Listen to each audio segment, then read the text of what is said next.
तो आज हम करने जा रहे हैं न्यूमेरिकल्स ऑन पेंडुलम। ठीक है, सिंपल पेंडुलम का न्यूमेरिकल पार्ट, थियरी पार्ट, जैसा कि हम लोगों ने पिछले वीडियो में डिस्कस किया था।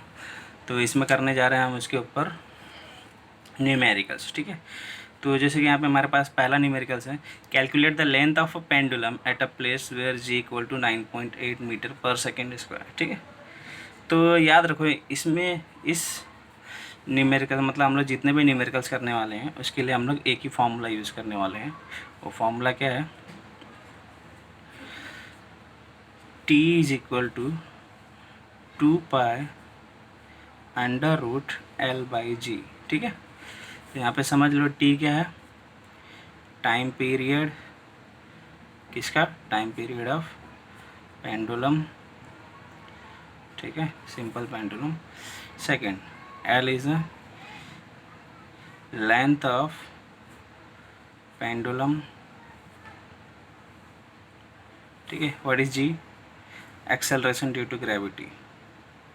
ठीक है, तो ये कांस्टेंट है जो अलग अलग प्लेस पे वेरी होते रहता है। ठीक है, और इसका मोस्टली जो कांस्टेंट वैल्यू है वो 9.8 मीटर पर सेकेंड स्क्वायर होता है। बट अगर कहीं पे कुछ दिया नहीं रहेगा तो हम उसे एवरेजली 10 कंसिडर करेंगे। ठीक है, तो यहाँ पे हमें दिया है 9.8 मीटर पर सेकेंड स्क्वायर। ठीक है, तो यहाँ पे क्या बोला है, calculate the length of seconds pendulum, not the pendulum. ठीक है, तो सेकंड्स पेंडुलम क्या होता है, ऐसा पेंडुलम जिसका टाइम पीरियड 2 सेकेंड होता है। ठीक है, तो यहाँ पे हम लोग करते हैं सॉल्यूशन। ठीक है, तो हम पहले लिख लेते हैं गिवन में क्या क्या दिया है, जी equal to 9.8 metre per second square. तो सॉरी फॉर कन्फ्यूजन, हम लोग जी ऐसा बना देते। एंड टाइम पीरियड क्या दिया है, 2 सेकेंड। ठीक है, बिकॉज यहाँ पे लिख देना अगर नहीं पता है तो, because time period of seconds pendulum is 2 second. ठीक है, तो वो लिखने की ज़रूरत नहीं है, वो समझ जाएंगे। ठीक है, तो अब हमें क्या निकालना है, कैलकुलेट द लेंथ। तो टू फाइंड क्या करना है, लेंथ। ठीक है, तो अब यहाँ पे हम निकालते हैं सॉल्यूशन। ठीक है, तो बाय फॉर्मूला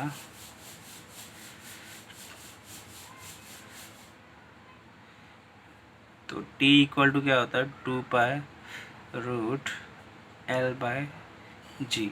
ठीक है, तो अब यहाँ पे देखो हम इससे फॉर्मूला बनाएंगे l का, राइट।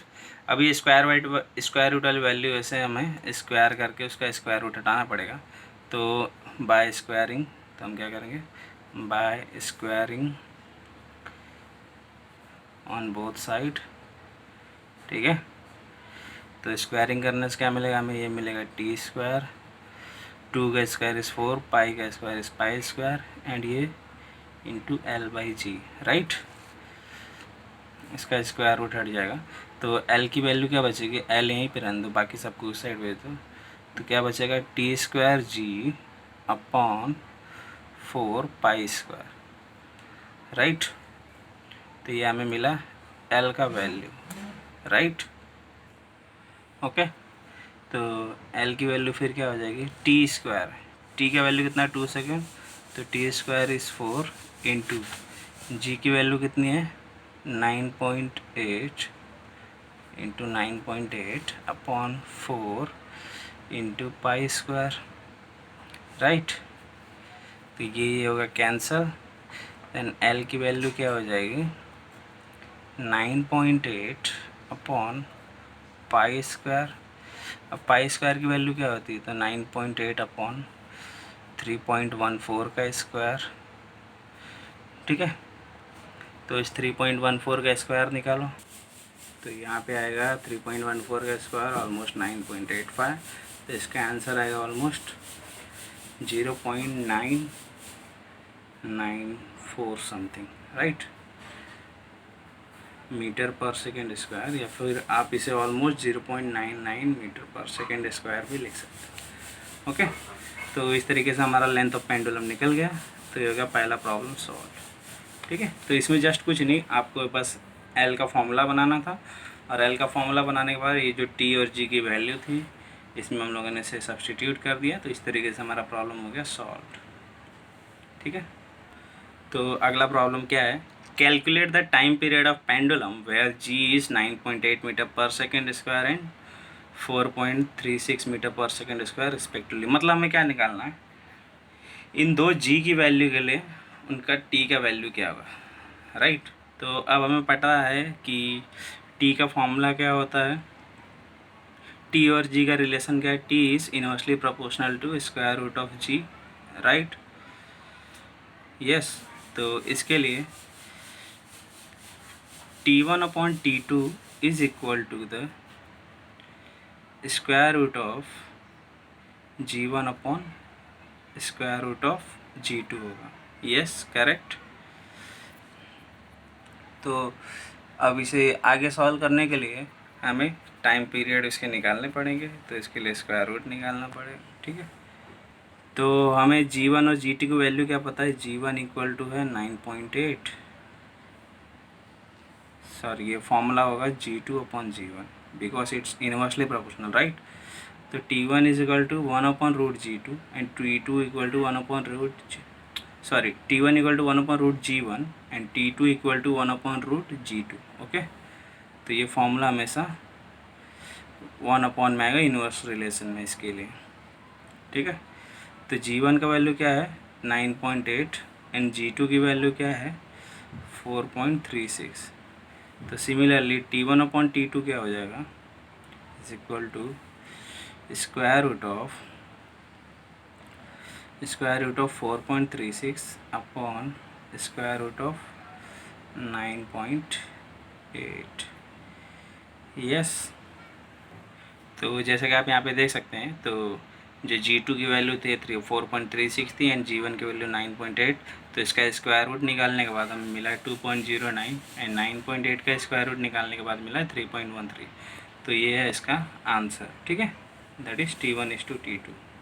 तो अगला क्वेश्चन क्या है, compare the periods of the pendulum when length is 1 metre and 16 metre respectively. तो प्रीवियस केस में क्या था, जी की वैल्यू अलग अलग थी, उसके लिए हम लोगों ने टाइम पीरियड निकाला। सिमिलरली अभी लेंथ की वैल्यू अलग अलग है, तो उसके लिए टाइम पीरियड का क्या क्या क्या कंपेरिजन होगा। तो इस तरीके का क्वेश्चन कन्फर्म पूछेगा कि अगर मेरा लेंथ 1 एंड लेंथ 2 ये है तो इसका वैल्यू क्या होगा, इसी तरीके से। तो पहले हम सॉल्यूशन में क्या लिख लेते हैं, L1 की वैल्यू क्या होगी 1 मीटर, L2 की वैल्यू क्या होगी 16 मीटर। तो सिमिलरली प्रीवियस वाले केस में भी पहले G1 G2 की वैल्यू लिख लेना, then what is the relation between the time period and length.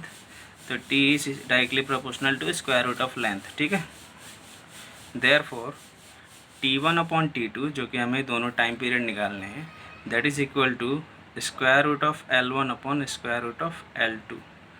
Okay, तो स्क्वायर रूट ऑफ L1 का लेंथ कितना है 1 मीटर, तो 1 एंड इसका 16, तो that is equal to 1/4, that is equal to 1:4।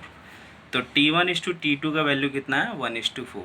ठीक है, तो इसी तरीके से प्रीवियस वाला प्रॉब्लम भी करना था, वहाँ पे इनवर्स रिलेशन था। तो T1/T2 is equal to square root of G2 upon G1। यहाँ पे डायरेक्ट है तो इसके लिए डायरेक्टली L1 अपॉन L2 किया, वहाँ पे इनवर्स था इसके लिए G2 अपॉन G1 किया था, राइट। तो T is directly proportional to square root of L, therefore T1 upon T2 equal to square root of L1 upon square root of L2। L1 L2 की value रखो और ये solve. Okay, इसी तरीके से आप याद रखना, आपको एक और रिलेशन था T is directly proportional to square root of G। तो आपको ऐसा दे सकता है कि T1 और T2 की वैल्यू दे और बोले find out the value of G1 and G2, right. ठीक है, तो आपको इस तरीके से रिलेशन याद रखना है। उसमें क्या बोल सकता है कि let's say time period 1 is 1 and time period 2 is 4, तो find out the value of G। तो इस तरीके से भी आप इस प्रॉब्लम को सॉल्व कर सकते हो, राइट। तो अब बढ़ते हैं नेक्स्ट प्रॉब्लम की तरफ। अब हमारा अगला प्रॉब्लम क्या है, a simple pendulum is made by suspending a bob of mass 500 gram by a string of length 1 metre, calculate time period where G is 10 metre per second square. तो यहाँ पे हमें क्या दिया है, वेट दिया है, लेंथ दिया है एंड G की वैल्यू दी है। ठीक है। तो अब हमारे फॉर्मूले में याद रखो क्या है, टी इक्वल टू 2π√L/g। तो एल और जी चाहिए, हमें मास की ज़रूरत नहीं है, ठीक है, because it's independent of mass. Okay, तो वैल्यू याद रखो, लेंथ है 1 मीटर, जी है 10 metre per second square. Okay, तो देखो ये हमारा क्वेश्चन 4A का सॉल्यूशन है। तो इसके अंदर गिवन क्या क्या है, length and acceleration due to gravity निकालना है, टाइम एंड सॉल्यूशन करते हैं हम यहाँ पे। तो टी का फॉर्मूला क्या होता है, 2π√L/g, राइट। सो 2π√L कितना है 1 अपॉन जी का वैल्यू कितना है 10। Okay, so is equal to 2 and pi की वैल्यू है इंटू 3.14 इंटू √1 की वैल्यू होती 1 अपॉन √10, ठीक है। देखो अब यहाँ पे जो √10 की वैल्यू ऑलमोस्ट 3.16 आती है, तो हम ये कर सकते हैं 3.14 अपॉन 3.16 एंड इसको कैंसिल करने के बाद हमें मिलता है 2 into 0.99 that is equal to almost 1.98 second, या फिर इसे ऑलमोस्ट लिख सकते हैं आप 2 सेकेंड भी। ओके, तो दैट्स नो प्रॉब्लम। ओके, तो इस तरीके से हमारा ये भी प्रॉब्लम हो गया सॉल्व। अब बढ़ते हैं हमारे अगले प्रॉब्लम की तरफ, ठीक है। ये सिंपल बस आपको वैल्यूज दी थी, आपको कंफ्यूज नहीं होना है। अब इसका जो पार्ट बी है, इसका पार्ट बी देख लेते हैं। तो पार्ट बी में क्या बोला, how will the time period change if the Bob is replaced by a mass another Bob of मास 100 ग्राम। तो मैंने एक चीज़ बताई थी कि बॉब का मास डिपेंड नहीं करता है टाइम पीरियड के ऊपर।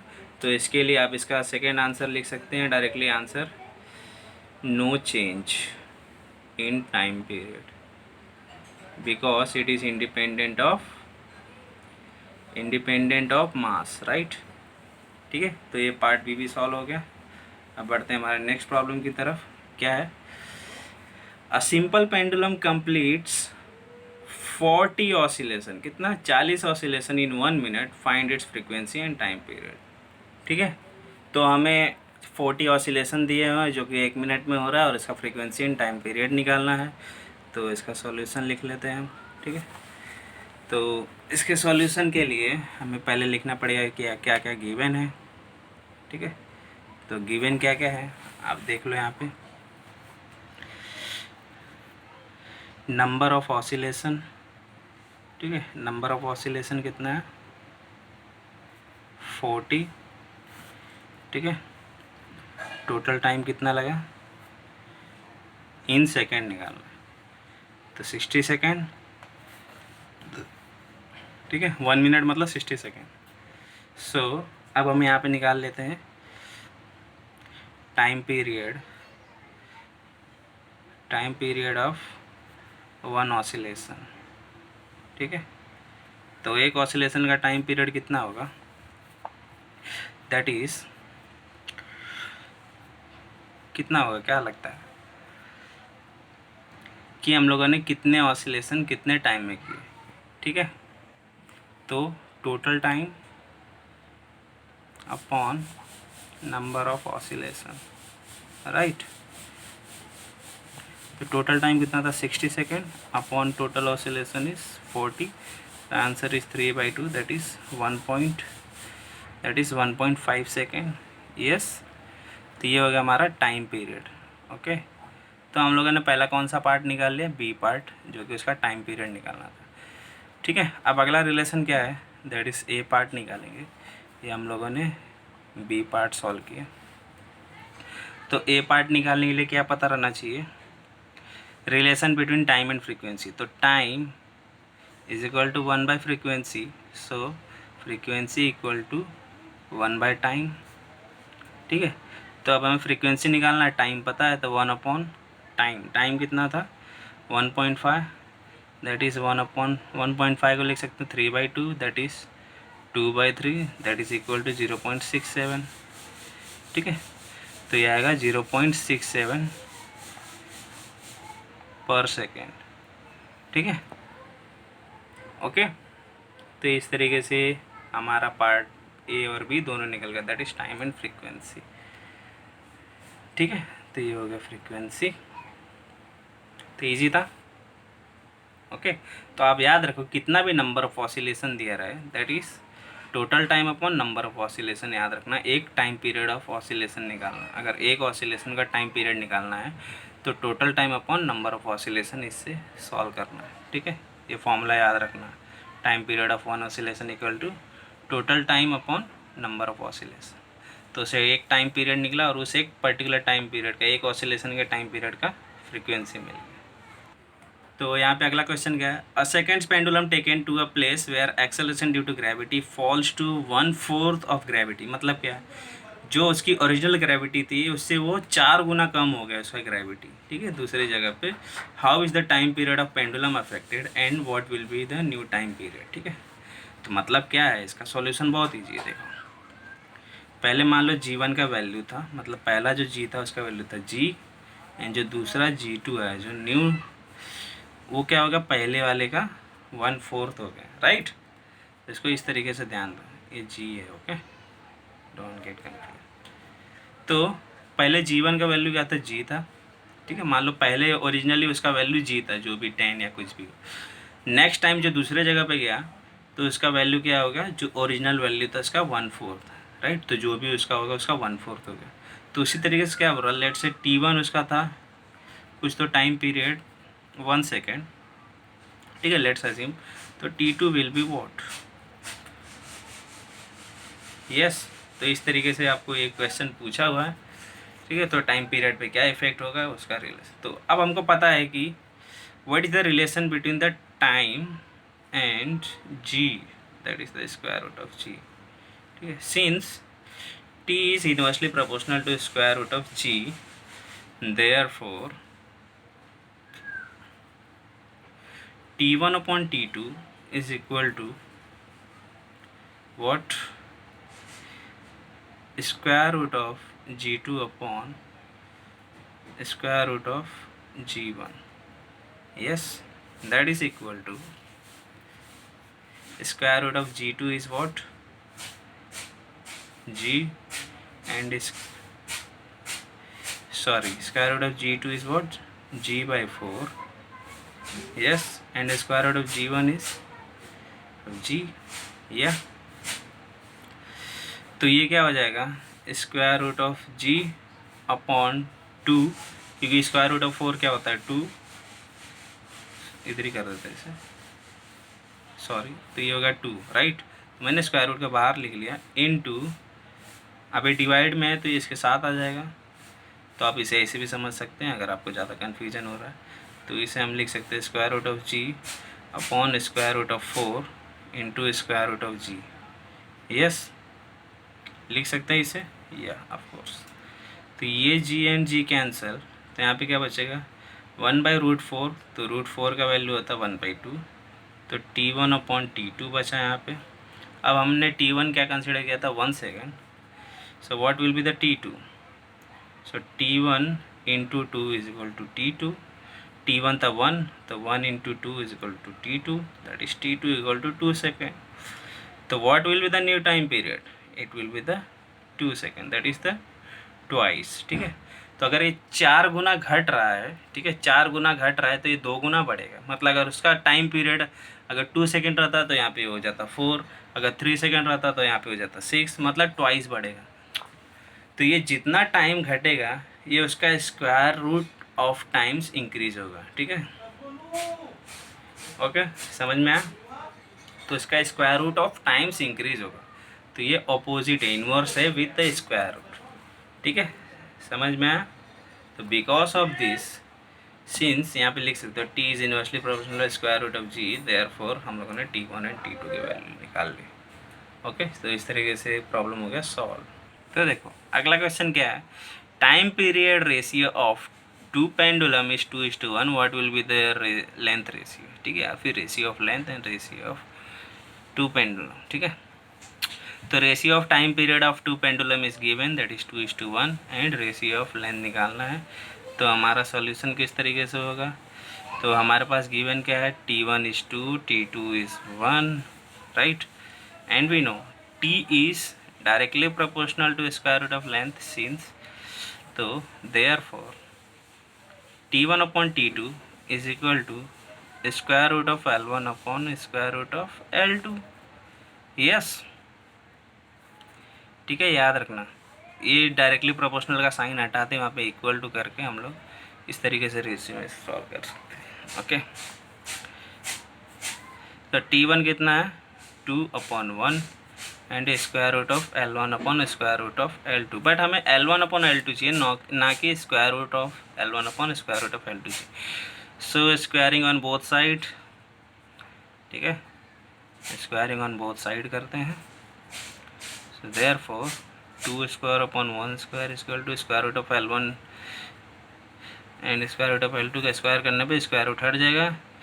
सो L1 अपॉन L2 क्या हो जाएगा 4:1, ठीक है, तो L1 अपॉन L2 क्या आ जाएगा 4:1। तो इस तरीके से भी प्रॉब्लम हो गया सॉल्व। तो जैसे मैंने पहला बोला था आपको 2 टाइम देगा, मतलब T1 T2 देगा, मतलब रेशियो देगा, और पूछेगा find out their length ratio, find out their acceleration due to gravity ratio, ठीक है। सिमिलरली आपको एक्सेलरेशन ड्यू टू ग्रेविटी का रेशियो देगा, बोलेगा find out the time period ratio, ठीक है, इस तरीके से। ओके, तो देखो यहाँ पे हमारा अगला क्वेश्चन क्या है, it take 0.25 second for a pendulum to reach at one end for its mean position, then what will be the time period of pendulum. मतलब समझ रहे हो यहाँ पे, आपको मैं डायग्राम से बताता हूँ। तो लेट्स सी ये है एक हमारा फिक्स पॉइंट, ओके, एंड ये है एक बॉब का मीन पोजीशन, एंड ये है उस बॉब का वन एंड पोजीशन, एंड ये है उस बॉब का दूसरा एंड पोजीशन, ठीक है। तो इसे हम कुछ पॉइंट दे देते हैं, point O, point A, point B, ठीक है। तो यहाँ पे क्या बोल रहा है, it takes 0.25 second for a pendulum to reach at one end from its mean position, right. तो ये क्या है इसका मीन पोजीशन, एंड ये है एंड पोजीशन, ये है एंड पोजीशन, ठीक है। तो वहाँ पे क्या बोल रहा है, इट टेक्स 0.25 सेकेंड, कितना 0.25 सेकेंड। तो उसको यहाँ से यहाँ जाने के लिए कितना टाइम लग रहा है, पॉइंट O से पॉइंट B तक जाने में 0.25 सेकेंड लग रहा है। तो पूछा है what will be the time period of pendulum, ठीक है। तो उसका टाइम पीरियड क्या हुआ, टाइम पीरियड मतलब time period of complete oscillation, one complete oscillation, ठीक है। तो इसका वन कंप्लीट ऑसिलेशन क्या होगा, ये कहाँ से कहाँ जाएगा, O से B जाएगा, ठीक है, देन B से O आएगा, देन O से A जाएगा, देन A से O रिटर्न आएगा, ठीक है। तो जहाँ से वो स्टार्ट किया वहीं पहुँचना चाहिए, right, by passing through it's mean position, sorry and position, ठीक है। तो यहाँ पे क्या हुआ, मान लो वो O से B तक गया, तो ये इसका एक एंड है, चाहे आप ये ले लो चाहे ये ले लो। तो मैं यहाँ पे क्या ले रहा हूँ, O से B तक जाने में इसको 0.25 सेकंड लगा, कितना लगा 0.25। तो B से O आने में भी तो उतना ही लगेगा, देन O से A जाने में भी 0.25, एंड A से O आने में भी 0.25, ऐड कर लो तो 0.25 इंटू 4 दैट इज़ 1 सेकेंड, ठीक है। तो इसका टाइम पीरियड कितना हो गया 1 सेकेंड, समझ में आया। क्योंकि उसने क्या बोला, फ्रॉम इट्स मीन पोजीशन, एक एंड तक जाने में इसको 0.25 लगता है, तो उसी मीन पोजीशन से दूसरे एंड पे भी जाने में सेम टाइम पीरियड लगेगा, राइट।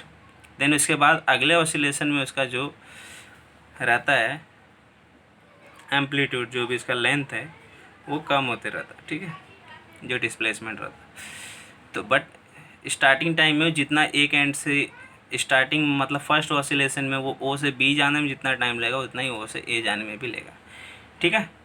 तो इस तरीके से O से B जाने में 0.25, B से O आने में 0.25, O से A जाने में 0.25, A से O आने में 0.25। तो O से B, B से O, O से A, A से O, तो ये हो गया ये कंप्लीट ऑसिलेशन। तो इसमें हो गया टोटल 1 सेकेंड, ठीक है। तो आज के लिए इतना ही।